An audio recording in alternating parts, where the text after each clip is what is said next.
Another kiss. Yeah. Was that music choppy like for that intro? Nope, it was great. Okay. It must have been our If y'all would have saw what we just saw, like I was just ready to shut the whole show down. Don't do that. Our internet is going through something right now. Oh wait, we're live. Hey everybody! Every week. Here we go. This is what we do. Shut up, Drea. Happy birthday, Drea. We're celebrating Happy birthday, Drea's Drea. birthday. Yes. Yeah. I think she's like 43, 44, something like that. So. That's right. I don't even want to ever be 20. Young. Wow. We also have a guest with us. Just run away. Yeah.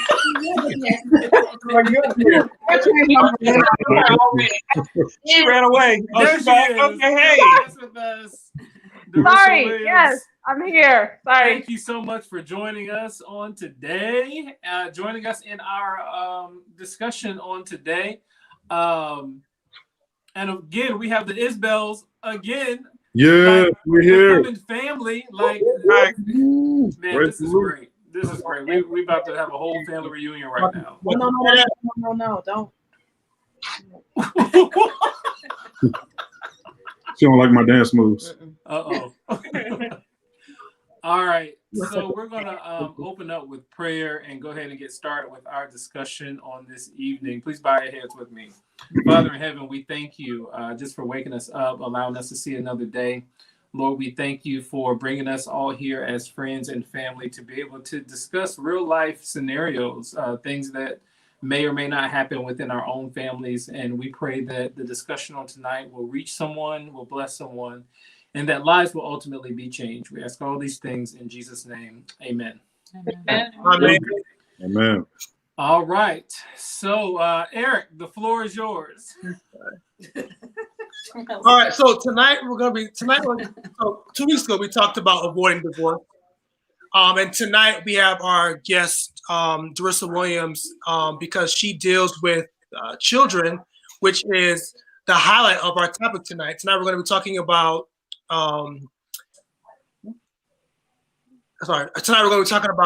if divorce, in the case of divorce, what is the best way in explaining it to your children?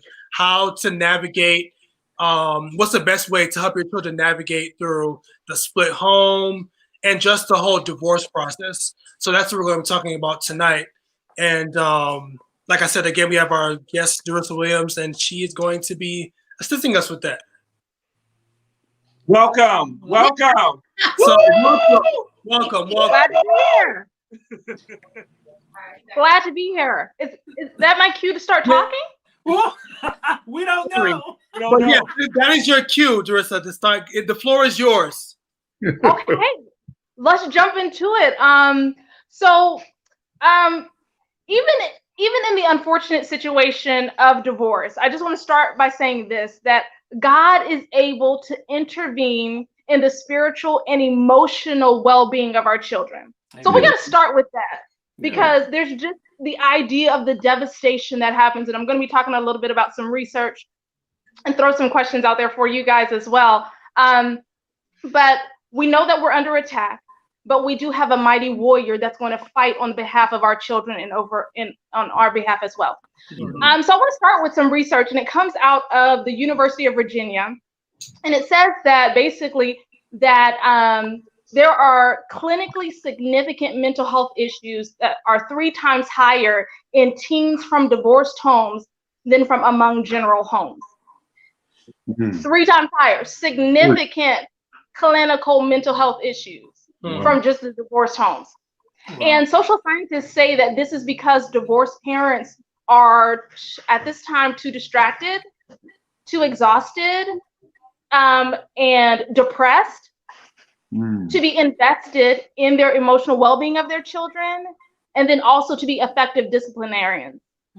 So where does the conversation start for like the divorce and children? It actually starts with the parent. You know that analogy of put your face mask on first and then help the person that's sitting next to you. Right. So if a parent is entering into this conversation about divorce, the first thing the parent needs to be aware and be intentional about their own mental, emotional health. Mm-hmm. So let me ask you guys a question, because it's talking about 3 times higher teens, significant mental health issues. We're talking about distraction, depression, and exhaustion. How many of y'all aren't divorced and y'all feel distracted, exhausted, and depressed? Have we not all gone through the seasons of these different emotions, of these different realities in our life, and it doesn't have to be divorce? Right. But I think that we can take that this can be applicable for individuals that aren't going through divorce at all, because we can all as parents relate to those things. So the start of it is, hey, as parents, we give. How are we being intentional about our own mental and emotional health? Mm. So today I don't really know the flow. This is my first time knowing about this. The floor is yours. So really, What you do? there really isn't a flow. It's kind of you do what you do. We vibe off of you. That's really how it goes. We vibe off each other. There's really not a flow to it. We're in a pandemic, so anything goes. Okay. All right. So let me start with suggesting 5 things to avoid in the conversation, because the topic that I got was really like, how can we have this conversation with our kids about divorce? Yeah. So I want to share 5 things that I recommend that you avoid in that conversation. And I'm going to open that up, and you guys throw in a couple of things that just from your friends and your own experience, what you think should go on this list. So the number 1 I would say is to avoid criticism. That is the negative remarks about your partner. You know how the Bible says a fool vents his whole heart? This is what we're talking about. You're talking about divorce with your child. Number 1 is to avoid criticism. Number 2 is you're going into this conversation about divorce with your children. Don't go into that conversation with ulterior motives. Your goal is to hurt your spouse. You have an agenda to plant a seed in your child about the spouse, about their other parent. You know that verse that says, say not thou, I will recompense evil, but wait on the Lord and he will save thee. So the idea is we're not trying to get back at the spouse in this conversation with our child. All right, number 3 is don't put your kids in the middle. You know, the whole, is your mama over there? Did you see that the lawn man go in the back door? Not the law. Trim it up. Don't put your kids in the middle as a go-between. And then 4th is I would encourage you to avoid saying something like this, like while you're about to drop them off at school, on a holiday, but giving them time to actually process this. And then finally, this sounds really obvious, but avoid blaming the child. I know of a real situation where the kids were in the backyard playing, and the dad went out to them and said, I want to tell you guys something. Your mom and I are getting a divorce, and it's because ever since we had you guys, we haven't been happy. Imagine, yes, true story. So just imagine the impact of the blame that the child is going to carry for the rest of their life. Those are the 5 things I would say avoid. I'm going to open it up to you guys. What do you guys think? Can you text us his name? Can you text his name? And then God's still working on me. I'm still, oh Lord. He is. No, I will not divulge this. I will not divulge the information. I'm from a divorced household, and as a child, I can tell you how it really had no effect on me because I was so young. But I've always known him to be gone. And then the other thing is, I am a divorcee as well, and I have a son that was caught in between. And even now that my son is of age, there are still things that are being thrown in the midst. You know, we say that we're Christian, we say this, we say that, but, you know, we can't even have a civil conversation about it. He's 20 years old, he's 20 years old, and we're still talking about how he doesn't have certain things or didn't have certain things because obviously your daddy ain't been here. And if your daddy was here, he's doing this and he's doing that. And and I understand that hurt people hurt people. We hear that all the time. But African American homes where you see, and I can only speak about African Americans, where you see a lot of absentee fathers already, to go into a marriage and then have that divorce rate so high among our own. And then again, like we said last week, in the church, I mean, the standard is supposed to be higher, but it's not. We're still in the world, you know, and then we begin to act like the world and just staying together for the children's sake. I'm not saying that that's a good thing, but at the same time, I mean, how do we break this generational curse of one, getting divorced, because we saw mom and daddy do it, and then two, you know, how do we actually aid in Christian relationships not getting divorced, because you know where it's going to end up. You know how the children are going to end up. You know, so I mean, your expertise. I mean, what do you say? What is it that really happens to the child emotionally? Can you speak to that for a moment? What happens to the child wetting in the bed and maybe different things like that, acting out in school? Absolutely. And it comes from a place of low self-esteem. When the parents are divorced. I was just reading an article recently about the inconsistency of the parenting and how this negatively impacts the children. So we're talking about divorce and how their grades. Research says that kids that are from divorced home have lower grades, have more physical altercations, have a higher psychological problem. These are all just from children from a divorced home. The impact is so vast, and I want to share some research. I'm going to wait till the end to share that. I'm going to close with this really powerful statement on the impact of divorce. But the most important thing that I would say right now is that beyond divorce, the way that we're interacting with one another, the adults, is really the primary issue that impacts the children. So staying together in a home so your kids are in a 2-parent home, or staying together so the church doesn't see that you guys are divorced, and you guys behind closed doors are cussing, fighting, fussing constantly, it's actually less healthy for the children. Wow. Yeah. Yeah, I would agree to that. And it just seems like, I know the topic that we're talking about now is, you know, explaining divorce to children and kind of looking at the impact of divorce on children. But Darissa just hit on a very powerful point, because toxicity, man, toxicity doesn't have to be just with divorce. Yeah. So you're right. Dysfunctional So family life. And, you know, you asked a question, Brother Adams. Oh, he left for a second. But he was saying, you know, how can we avoid divorces, particularly in Black homes? And I think it's so many times we get in relationships and it's like, oh, I love you and you love me, and we're gonna get together and have kids and start a family. But a lot of people are not dealing with their own mental health and own experiences as children, their own insecurities. And so we just kind of shove those things to the back, but they're still a part of who you are. And so it comes out in relationships and down the line when you have children. And that's the foundation of you know, your family. And so, you know, you can put all of these pretty things on top: the house, the car, the nice school, you know, the clothes, the hair, the status, but the foundation is broken. Yeah. You know what I mean?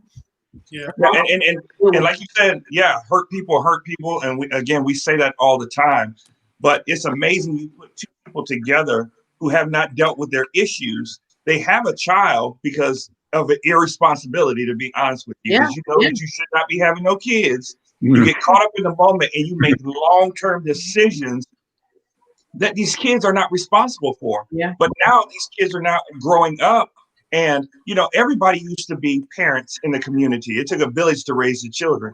Nowadays, nobody wants the entire village. You can't be The entire village can't raise my kid Mm-mm. because but when I get into a relationship with Andrea, I brought all my baggage. Yeah. She brought all her baggage. Yeah. And then we added kids right into the mix. And so the kids have actually had to grow up with us. Yeah. Yeah. Yeah. Function. And so when we first now are starting to figure it out and we're trying to be more God-fearing, Yeah. the damage is already done. Dude, where have you been? I mean, this is a story of my life. Yeah. And I mean, and it's like that. I just don't know, really. And my desire is really to be able to give parents some tools. I like those 5 things that you gave and you shared with us, but giving parents some tools. You're in a relationship, right? I believe it would be better to do counseling than to just jump out. That's so easy nowadays. It's easier to get divorced than it is to get married. And it's, and the world says, yes, it's fine. But we're the grandparents that used to say, you know what, I'm going to stick it out. I didn't like everything. And the kids grew up in a 2-family home. Does it make a difference? Dr. Williams, that's what I'm going to call Dr. Williams. Does it make a difference really in a 2-parent home? A mother and a father, does it really make a difference? Would you say? Yeah, I would say, but I want to be careful with that because just as we spoke about before, the idea of a 2-parent home, if it's toxic, then that's actually less healthy for the child. So how can we maintain 2-parent homes? Let's just shift there real quick and then we'll get back to divorce. Yeah. So every family is different. I'm just gonna throw out some broad suggestions. One is if you haven't got prostrate and been fasting and praying over the spiritual realm. Come on. Yes, sir. Then you're not at step 1. Step 1 is prostrate and fasting and praying. Yep. Because the Bible says that there's some things that only come through fasting and prayer. The devil knows how powerful marriage is. He knows the impact and the protection. So there's going to be an intentional attack. So step 1 is fasting and praying. Step 2 is learning emotional intelligence. If you haven't read John Gottman, emotional intelligence. Yes. So this is going to be. I think that's the book. Yeah. John Gottman, I think it is. But the emotional intelligence, this one is really about how to raise children, emotionally intelligent children. And so some of the things that he lists in this book, and you can use these tips for communicating with your children, but I'm talking about effectively communicating with your spouse, just real quick, and then I'll let you guys flow back to what we were saying. But the one thing is being aware of your partner's emotions. So this is second. The first is prostrate. 2 is being aware of your partner's emotions. Number 3 is taking the opportunity. John Gottman says, taking the opportunity of them expressing their emotions as a teaching moment for you and as an opportunity for you to show empathy to your partner. Wow. Whoa. Okay, we can stop right there. Yeah. Okay, you are sharing your emotions, and I'm taking that as an opportunity to learn. I'm taking that as an opportunity to show empathy to you. Yeah. That's a game changer for parenting. That's a game changer for marriage. Yes. The 4th thing is he talks about validating.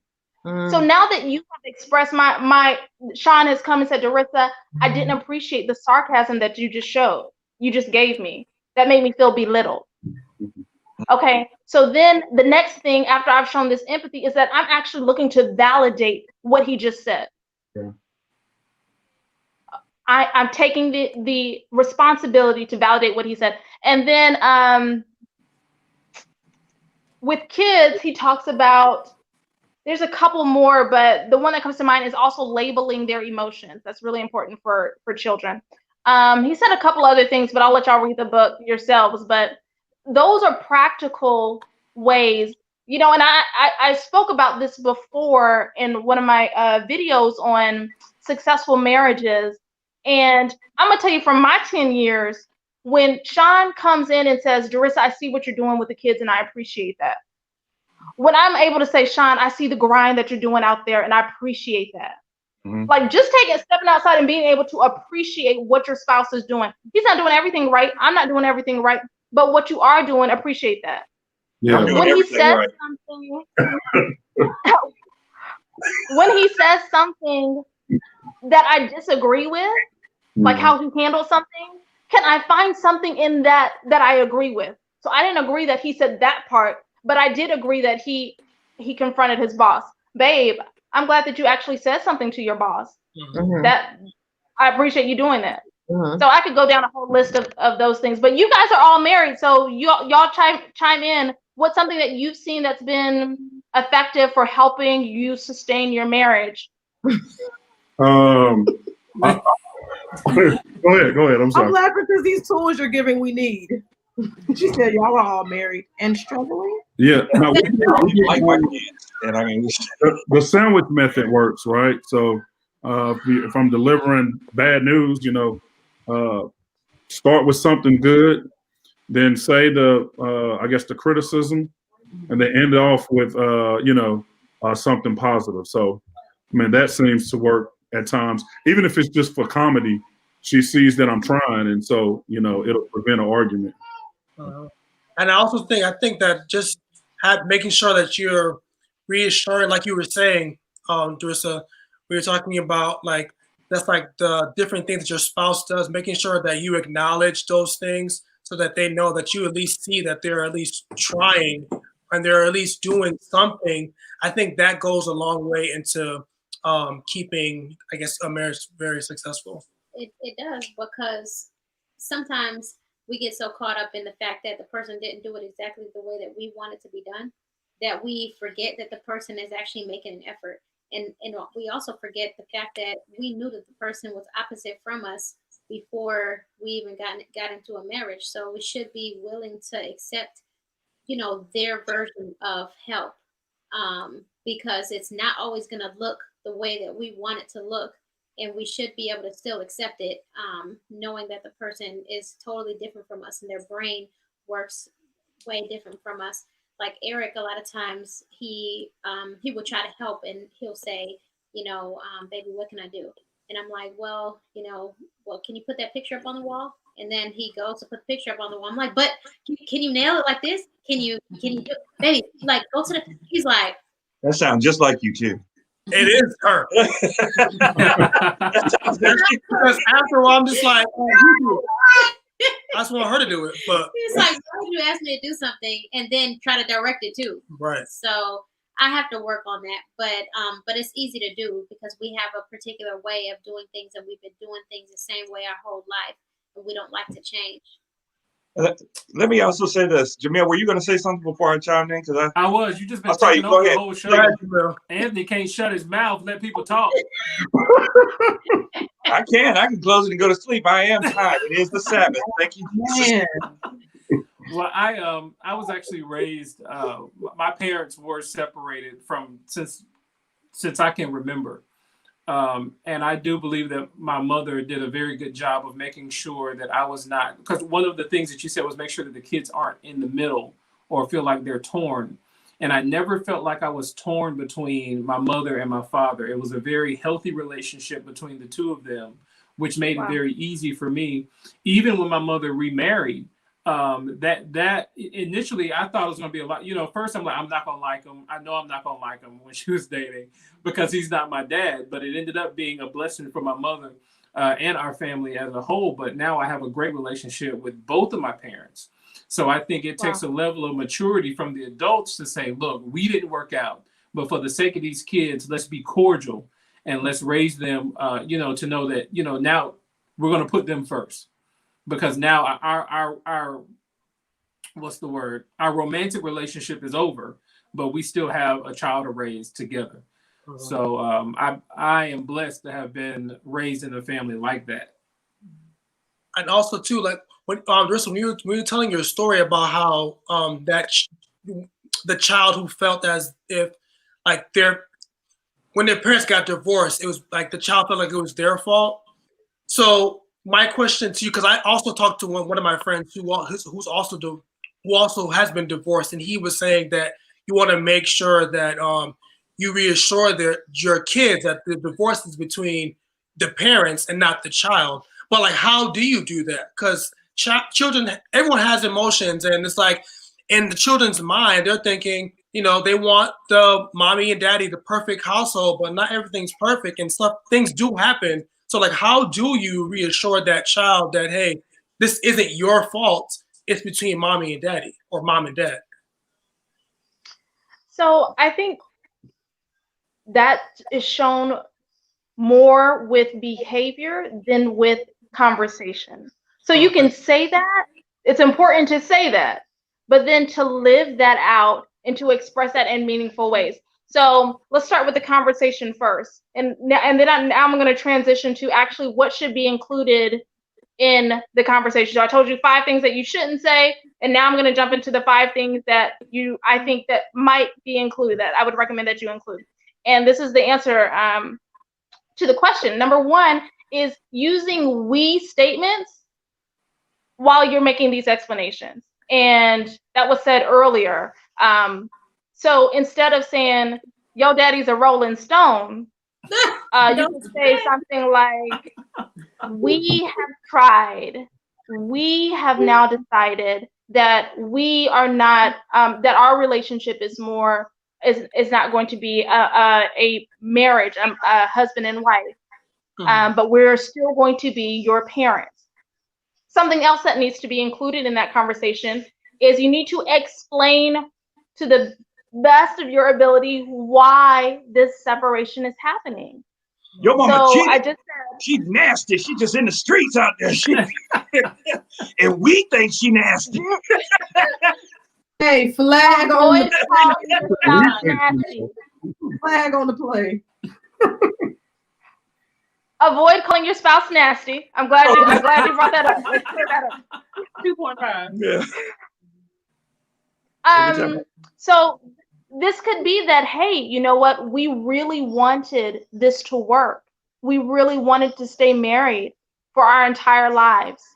But we now see that we're arguing too much, and this isn't a healthy space. So because of the arguing, we are now deciding to live in different homes and to separate. Third thing you need to include in that conversation is telling your child what they can expect, telling them what is going to change now that there's a divorce, being open about this conversation. This is going to be helpful when it comes to consistency. We talked about at the beginning, like, hey, the negative impact of inconsistency of parenting. Fourth thing, how will they maintain a relationship with both parents? You have to have this open discussion. How are you going to maintain a relationship?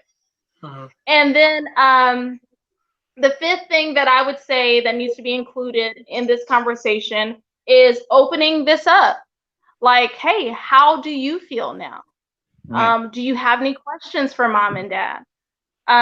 This should be something that's been said, like, with all the kids present. You shouldn't choose one kid, tell them first, tell the next kid last, and all of that.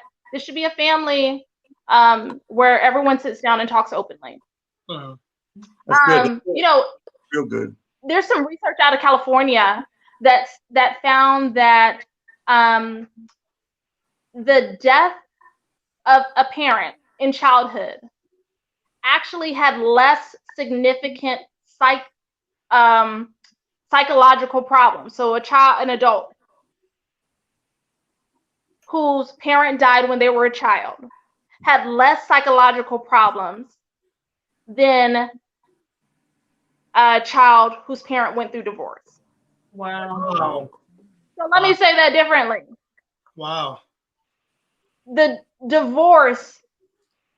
children that went through divorce had more psychological problems throughout their adulthood than actually losing their parent to death in childhood. Wow. Hey, That's crazy. That is crazy. That is And crazy. the reason, I believe the reason for this is because in toxic divorces, there's so much hostility. There's so much poor communication. There's so much unhappiness. And the child loves both of these people. Mhm. And this is their reality. This is their life. So this is what actually causes the detriment beyond divorce. So this means if you're going through a divorce and you can be intentional about not being hostile, you can be intentional about improving your communication. You can be intentional about your internal happiness. Even if you're going through a divorce, that this would be a psychological benefit for your children. Mhm. You know, you hit on so many different things on so many different levels. And I wish I had this conversation 20 years ago when I had my divorce going on. But my son, one of the things that he said, I mean, as a young child in school, kids talk about this stuff with each other. And one thing with Erica, she would say early on, well, if you all argue, that automatically means that you're going to get a divorce, you know, because that's what she heard and she saw in school. The other thing was my son, when he was maybe in the third grade, because I didn't have the ability to be where he was, and people were coming for Father's Sunday or Father Kids Day or whatnot, they started asking him, where's your dad? And he actually just started telling people, my father's dead. You're talking about a true relationship. So in his mind, I had actually died instead of us just being in two different places, loving him the same. It was a death that occurred and abandonment that occurred on the other side. So, I mean, all these things coming out of two people not able to communicate with each other, not able to love and grasp the totality of what it means to raise a child. We have babies now raising babies. We have grandmothers now not wanting to be grandmothers because they still feel like they're too young to be grandmothers. Don't call me grandma. I don't want to be grandma. And so you got babies raising babies, and our babies are being so torn apart. Yeah. My father calls me now, and I'm 43 years old, and I have a stepdad that I don't call stepdad. He's my pops. My dad will call, and I will not answer the phone. I've tried most of my adulthood to be a better father to my kids than he ever was to me. And when you have to go through, like you said, psychologically, when you go through that, it is so tiresome trying to be so different. And all I can think about is, well, what did he do? And so what should I do? What did he do? So now what do I need to do? And I try to go 500 times above what really needs to happen to prove my love based on the fact that he was a deadbeat, you know, in so many words. So I'm just saying the totality of divorce, it hurts and it stays and it lingers with that child. And if we could get to the point, I never understood how two people that divorced and got remarried, the four of them could communicate and raise a healthy child, because I never saw that. You know, if the other person was gone, the other spouse moved out and went on, they were dead. It was horrible. She was horrible. They cheated. We knew everything that went on. And so some of those things you really, and I understand what you're saying, that we need to teach have that open conversation about we to the parents and why we decided to divorce. But that's hard with kids, man, you know, because our emotions are caught up in it. And again, I'm one of those people that are so real that I'll say, you know, she was nasty. That's why we divorced. And you don't want to do those things, but it's there. We're toxic. We're septic. And so what comes out of a septic tank? Yeah, exactly. Y'all got words for it. Don't even look at me like that. Y'all got words for it. Hey, So no. Listen, I'm with you. I just want to add something. My parents were not married, but I grew up with. So they split before I was even born, right? And neither one of them are dead. They're both alive and well. I grew up mainly with my grandmother, but the abandonment that I felt from my parents still resonates with me till today. And it left some real heavy baggage, and I didn't even realize that it bothered me until I started having like really bad anxiety and all of these physical symptoms. And I'm like, Dad, like, what is wrong with me? Why am I so frustrated? Why do I feel like, why am I so angry? And I always said, like, dude, I will never, like, my mom wasn't in my life None. But she was alive and well, lived in a different state. And for me, like growing up, it was kind of normal to hear some kids say, well, yeah, my dad doesn't live with me, but people would be like, dude, where's your mom? We never see her. And I'd be like, she lives in Ohio. It just was really not normal to not have your mom in your life. And so it left really, really heavy scars. And so I always said, like, dude, when I have kids, I'll never be like that. I'll never da-da-da-da-da-da-da. Unfortunately, though, those scars weren't dealt with. And so I'm here, like I'm physically here, but emotionally and mentally, I'm not as here as I would like to be because those things haven't been dealt with. Well, they weren't. Now I'm starting to deal with them because I know that they're an issue. I didn't know that they were an issue because you just grow up and you move on. And, when some things hurt so bad, unconsciously, you just shove it to the back like, okay, we're shutting that down, put that back here, but it's going to rear its ugly head sooner or later. And so what I want to do is more than saying how I'm not going to make my kids feel or what I'm not going to do in that sense, from my experience, what I want to do is I want to give them healthy emotional status, right? Healthy mental status, learn how to deal with hurt, learn what to do with pain, learn how to resolve conflict, learn how to, like those type of things. Because I feel like what you were talking about, Brother Adams, those things that, come from a painful childhood and you just grow up and you know what I mean? You don't know that you don't have those tools until you're in another relationship, right? And and all of these things are lacking and you're like, Dad, like what's the problem? Trying, Control, Alt, Delete, I've tried everything, nothing's working. But it's those missing pieces and it's a lot of pain and baggage that sometimes we're not even aware of. So I want to fill those holes in my children's lives. And give them those tools more than anything. If we live in a shack, we live in a shack. If you got to wear Shacks and you can't wear Jordans, that's cool too. But I want you to have emotional wellness and be solid in that sense. That was my little 2 cents. My bad. Yeah. I was gonna say hold on a second. I know Darissa had a time restraint. All right, how are you looking on time? I'm eyeballing it and I'm fine. But I've got to step away just for 1 second, but I'll be right back. Okay. What I was going to say is, I think the other thing that sometimes we don't realize is the fact that we get with the person that we may, have a great connection with, we're in a great space with. But I think sometimes the reason things can break down is because of the weight that we put on the other person to make up for the difference of what we're lacking from our childhood. So like if our parents have scarred us, we're now looking for that spouse to make up for what our parents have. They can't measure up to that. Now you're at odds with that person, but it's not that person's fault. Like everything that we're experiencing internally, more than likely, is something that we hurt the person that's closest to us. So because our spouse ends up being in that close proximity, in that close space with us, they're the ones who get the wrath. They're the ones who get all of our just emotional baggage. They're the ones that if they can't fix it, you have to go. And so you get with somebody else. If that person can't fix it, they have to go. And so you just go into a cycle of, blaming other people for what's really happening.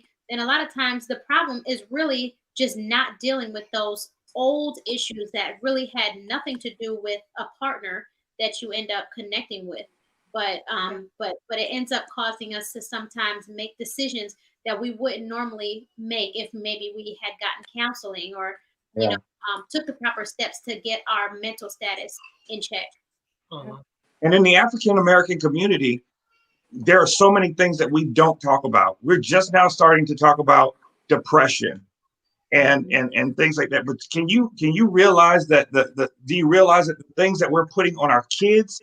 When I first got married to Andrea, I felt like I was more of her father than I was her husband. And I never want to play that role, but those roles got reversed because there were so many absentee things going on. And so here I was, you need to do this and you need to do that and you, and she felt like a child too, emotionally. I'll be quiet. No, I mean, that's right. I mean, it was, and I think that not only that, but I think he was very militant because he was military. You know, I grew up in the same place. I was there all my life. I probably moved to New York, and so being in New York, I went there with the assumption that he was going to be my protector from all things, emotional, physical, he was going to protect me from all sorts of stuff. Well, when we got there, I needed protection, but I needed protection from him. That changed completely, but I did. Everything was very cut and dry. This is what it is. This is what you will do. This is what you're going to do. If you don't, then this is what's going to happen. And I shut down. I wouldn't talk. I had nothing to say. I couldn't stand conflict. If I had to go, have conflict, then I would. But even now, 12 years later, we're in a completely different place. Completely different. You would think now that we're in a honeymoon phase. Oh, well, we are, but we hadn't been here before. The first years of our marriage, we don't even know what that honeymoon stage looked like. We're just now discovering it. So now that we're here, I'm just now getting to the point where I can have an issue or a concern or something going on with me. And this is the first person I run to after God, because I know now that he's my protector. And that's just based on the damage that was done all those years before. For me, for both of us, her father not being in the picture, my father not being in the picture. So we were trying to figure these things out. We're raising another generation right now that they don't have to go through that. Mm-hmm. They don't have to. I mean, we really can't. We are more knowledgeable now and things are more accessible now. We don't have to have the same brokenness that we had growing up. Mm-hmm. I totally agree. I totally agree. Yeah, so I was talking to one of my friends who's been divorced, and I was like, bro, like how? Because he also they have a daughter. Well, him and his ex-wife have a daughter together. So I said, bro, like how did you deal with explain that to your child? So he gave me like 5. Is it 5? Yeah, he gave like 5 things that he and his spouse at the time did, I guess. And I kind of want your opinion on it, Dorissa, to see what your thoughts are. So he said the first thing is you and your soon-to-be ex must be honest in your feelings. Don't leave, but still come back for a midnight snack. The child. Wait. What does that mean? You know what it means, Anthony. Exactly. He said the child or children will be confused, and both parents must be on the same page. He said, be honest. Tell the child or children the truth without explaining a lot of the details.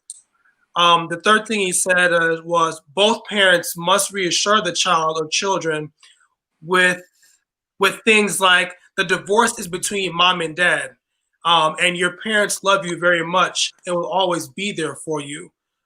He says, yes, the child is involved in the divorce by default, but the parents must reassure the child that they're not divorcing the child. He said, the fourth thing he said was, don't make promises to the child that you can't keep. And an example he gave was, I'll see you this weekend and forget to pick up the child. He says, but if this does happen, you want to call and apologize for not keeping your promises. And then the fifth thing he said was, both parents need to realize that they are not enemies. The relationship didn't work. Now it's time to focus their energy on their child or children. So with those 5 things that he kind of laid out for me, and like what do you think? Like as far as Dorissa, what are your thoughts on what the information he shared with me? I think he nailed it. I think that really goes a line and takes another level as far as he included don't make the promises that you can't keep, being honest. In this time of uncertainty, the child is experiencing uncertainty with this divorce. What best way can you help a child emotionally, mentally, than to actually giving reassurance, being honest. So what he said, I think, is very practical, and I think it goes right along with the 5 things that I mentioned earlier to say, and the 5 things to avoid. I think it coincides really well. Hey, they're doing a whole lot of research and stuff about kids that actually have acted out and well, let's say gone beyond acting out and have gone to schools and shut up the place. They talk about the frontal lobes and all the development that has not taken place. I mean, the scientific research said that it takes time for those things to develop. How long does it really take before that child comes into the full understanding of what we're telling them at the age of 6? I mean, how long? I mean, do you keep explaining it over and over again? I mean, when does that conversation stop? Do we ever stop the conversation? Hey, you know what? Why stop a good thing? I was reading some research, and there were 2 parents. They were part of a study, and the 2 parents were, I don't know that they were getting a divorce, but there was a lot of tension, and it just wasn't really a healthy relationship. And they had a 6-month-old baby. And so there was a lot of competition in the relationship. And so the dad comes to the baby, and then he starts tickling the baby's foot. And so then the baby starts to giggle a little bit. And then the mom comes over, and then she starts doing like this coo, coo, or whatever, and get the baby's attention. And so the baby is actually then, right, the baby then, I don't know if it was a hawk or whatever, but she did something. And so the baby actually responds to this separation and this confusion with the distress. And so they have a heart monitor, and they see the heart rate of the baby has gone up. And so you're talking about when to start this conversation, how to end this conversation. I'm saying as infants, the level of communication impacts how the neurological development is happening in these babies. So in these tense, toxic environments, actually, as they get older, there is still this neurological change that happens since they were in infancy. Wow. So Wow. you see them at a higher risk of anxiety. You see them at a higher risk of depression. So the conversation starts while they are in infancy and goes throughout their life. Why, like I said, why stop a good thing? I mean, because my son's 20 now, and we're still talking about a divorce that happened 19, 20 years ago. Why are we, like, my thing is, why are we still having this conversation? And he's still not over it. Well, So, Lori just posted something. Her question, she says divorce affects adult children too. How does one navigate that? Wow. Divorce affects adult children as well. Absolutely, yeah. And I'm so glad you mentioned that. I'm just going to throw in, and then I'm going to open it up to the group as well. But there is at no point in our life where we cannot learn new behaviors, where we cannot learn how to manage our emotions differently. This is called neuroplasticity. It's a gift that God has given us that different pathways can develop in our brains. So even if you are an adult, why not be intentional about seeking help to navigate through the emotions of your life has changed. The identity of your family has shifted, and that can be traumatic for someone that's 40, 30, 20, 18, or 6. Regardless, it's a traumatic event. I would say navigating that with professional help, having an emotional support group, and then also investing in hobbies. What are being intentional about including things that you like in your life still? Mm-hmm. Is it seen as a sign? Well, it has been for me, a sign of weakness to actually say you need help and getting your kids counseling along with you. I mean, we are a proud people. We really are. We have so much pride and ego built up until, hey, it's embarrassing to do anything, and just until I came to Christ, I understood that I could be open and vulnerable to my family. But before I was so blocked off, and because I didn't want them to see the weakness that comes from saying, Daddy needs help. Daddy needs help. I served, I'm 100% disabled. I have PTSD. There are a lot of things that I deal with. and I have to tell and I'm not ashamed to say it now, but I do take medication to help me navigate certain things in my life. But as Christians, we don't want to deal with medication. We don't want to deal with divorce. We don't want to deal with infidelity. There's so many things we don't want to deal with. And it's cutting us at the knees before we could ever stand up. We are failing before we ever get the help that we need. And then when we know we need help, we would rather die in silence and hurt in silence than to tell anybody else. Your kids are dysfunctional because the whole house is dysfunctional and you don't want help. Yeah. I don't know. Sometimes we just need to, our brothers and sisters that know we need help, don't put out SOSs for us. So We are continuing this cycle. Go ahead. I hear you. Come on, Frank. no, hey man, I just want to hit on that because you're so right, man. And it's two things, right?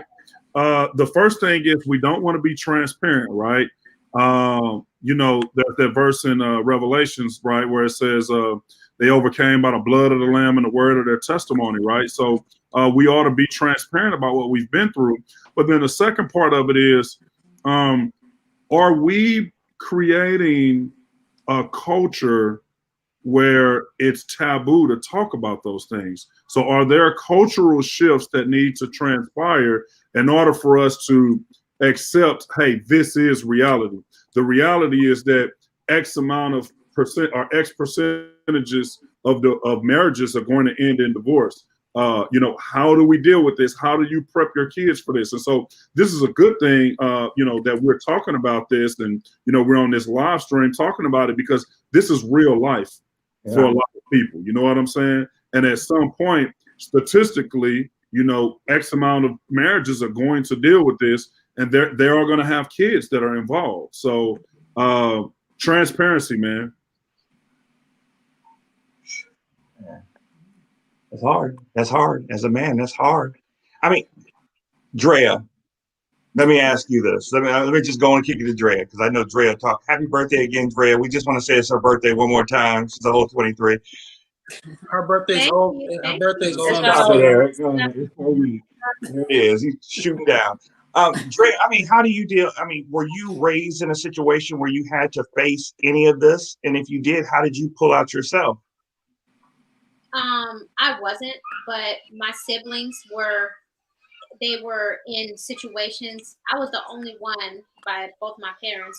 My siblings had to deal with separations and divorces, and all of them have dealt with a lot of psychological issues that have come from that. They're all scarred in that way. Like all of them had something in them that basically whatever age they were actually scarred, it kind of stunted their growth in a certain way. It's like this, like one of my sisters actually stayed in a childlike state from that point on. It's like she never got a chance to, her brain didn't sort of, get to the point where she could actually accept herself. And I just felt like there were so many identity issues that she had from just not feeling wanted. And now she's no longer here. And it's from just, I think, a series of things in her childhood that have built up to a life of just self-hate, misery, not feeling loved, and just taking all of those things and turning it into a negative. You just make bad choices and you end up checking out. And I feel like all of that has contributed to just the way that you shape your life. And, another one of my siblings sort of did everything in his power to kill it as a dad. He's a wonderful dad. He just makes sure the kids are always, in the right environment in church, and just kept a close-knit relationship, open relationship, just kind of had a hands-off approach, let them come to them whenever they needed to. And he just did things totally different. They've been married now for 21, 22 years. So I think everybody handles things differently, but it doesn't mean that the hurt isn't there. You're just really trying to either do everything in your power to recreate your own situation so that you would never have to explain that to your own children, or you just take it on yourself. You try to, if you don't go to the right source, you will end up just self-destructing. Let me say this to the Christian families, if I can, please. Just because your kids are in a Christian school doesn't make everything all right. We work with children all the time that were so suicidal based on their family structure. Mm-hmm. They wouldn't say anything to mom and dad, but when they got to school, they would come and find you and they would talk to you about how they just didn't want to live anymore. We have to be more intentional about the emotional status of our children. God, yes, God is there, but he also has placed you here as a parent. And this role is a responsibility and a gift that we shouldn't take lightly. So I know that we are 4 minutes out from where we are supposed to stop off on this, but Sister Williams, would you please, can you speak to just the family right now? If there's anything that you would share with the family, and I'm not trying to take over Eric either, but if there's anything that you would like to leave with the families, I'm not worried about you. Leave with the families before we actually get off of here tonight. I said it at the beginning, and I'm going to end with this as well, that we know that there is a spiritual realm when it comes to our families, and that being intentional about the spiritual realm and combating in the spiritual realm. How do we combat in the spiritual realm? Prayer, fasting, the word of God. Okay, that's step one. Step two is being intentional about clinical support. Today, therapy is so available. I have a practice of therapy and no one has to leave their home. You can be at your couch, whatever you log in. And many therapists, especially with the pandemic, have done this as well. So being intentional about, hey, my son seems like he's sad. I don't know what's wrong, but I want him to have a safe place to talk. Parents dealing with hurtful emotions. Listen, packing that down. Pouring yourself into the kids, that does not deal with your hurtful emotion. You have to be intentional. How do you deal with hurtful emotions? Yes, Christ, but also the start of that is to actually acknowledge the hurt that you are feeling. Label that. So often anger is the expression of our emotions. But really, that's typically a secondary emotion. Mm-hmm. What's the primary emotion? Usually that's rejection. Usually that's sadness. Those are the more vulnerable emotions that many times we don't want to deal with because we don't want to be perceived as weak. We don't want to be perceived as ineffective. So have the courage to acknowledge that. Find you a safe place where you can get the clinical professional support. If your leg is bleeding, you are going to go and get something to help that.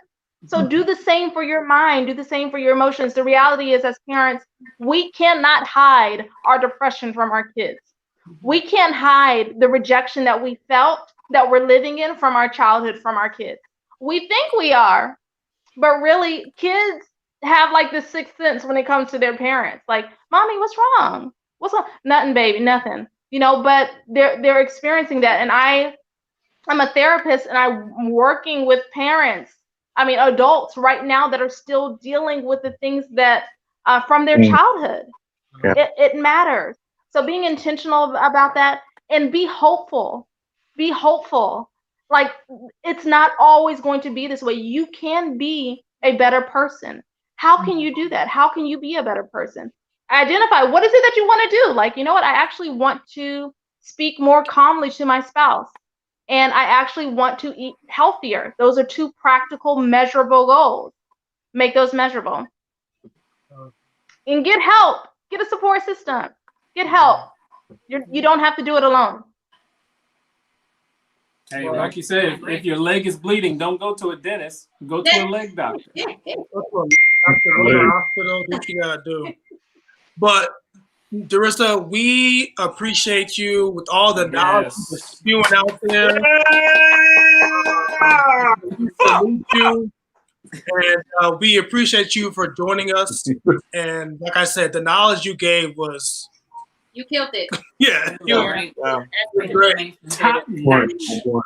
So I thank you Glory so to much. God. Hey, thank you guys for having me. I didn't know who this was. That's why I said I could only stay a short time because I was like, I don't know who this is. I'm gonna give him. So I'm glad to see it was family. Yeah. Good, That's good. what's up. It's all family. But yeah, and the one thing I love about this space that we've created, or the platform that we've created, is that even though we currently aren't going through divorce, there are people out there who may see this who are currently going through divorce, and they need tools and tips and on how to help their children to navigate through that divorce period. So I appreciate all of you guys, all of the crew, You're for welcome. being willing to be a part of this discussion. And we're gonna head on out. Can I ask a question? How do No. we get in contact with you? How do we get in contact with you for our special guest? Oh How yeah, can people reach you? Oh, no, Eric, don't try it now. Okay. I'm sorry. Go ahead. Okay. You can email info@abetterwaycc.com. info@abetterwaycc.com. We have male and female therapists, English and Spanish speaking therapists. You don't have to leave your home. You do have to be in the state of Alabama or Tennessee, because we're licensed to practice in those states. So I can't practice wherever. And you do need to Info check. at Better Way CC. If you know somebody that's hurting, and I've had clients as young as 3 and as old as 83. wow. Huh? Wow. What'd you say? No, we said wow, like it's crazy. The age range that you Big have age to gap. deal with is amazing. I missed it. I don't know if it's for us. It's cutting out a little bit, but it's okay. You hear us? That's the what? That's the Lord. I'll be quiet. That's the Lord. I don't know if you guys broke up. I'm sorry. I'm sorry to end like that. I don't know what you just said, but yeah, I hear you now. I hear someone said that. Yes. You were talking about the age range that you've dealt with from 3 to 83. So we were just saying, like, wow, that's crazy. The I amount love you guys. Thank you so much for this this invitation. I from childhood to adulthood. Oh wow! All right. Thank you. Thank you. Thank you, everybody who watched.